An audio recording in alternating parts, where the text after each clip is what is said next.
Sticker yan. Nakalagay. Uy, nakalagay na pala yung sticker ko. Ayos ah. So ayan, taga Mabini, Pangasinan sila guys. Bumili sila sa atin ng package 10. Sir, kamusta naman ang installation natin, sir?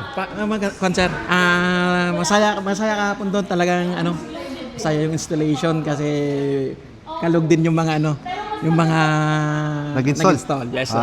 Okay naman. Satisfied naman. Yes, sir. Yan. Yes, sir. Okay, so Hanggang sa demo talagang natutunan mo naman ba agad?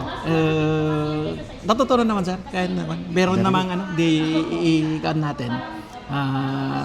Pag yung merong makalimutan, kuan na lang. Pwede naman At kung sakaling may makalimutan ka, tawag ka lang. tawag lang. Yes, sir. Kasi hindi mo naman makukuha agad yun ng Yes, sir. instant. Opo.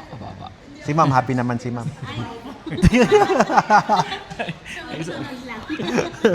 Thank you.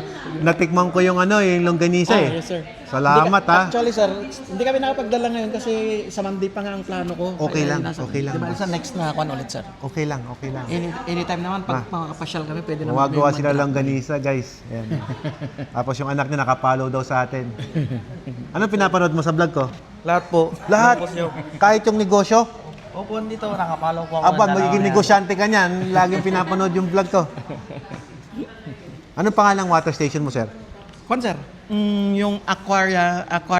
So, Yun lang naman, sir. Aquaria Water Refilling Station Yes, sir. in Mabini, Pangasinan. Yes, sir. Yun. So, yun daw yung kanilang water station. At package 10 yan ng Watermax. Kaya, expect nyo, masarap ang tubig niyan.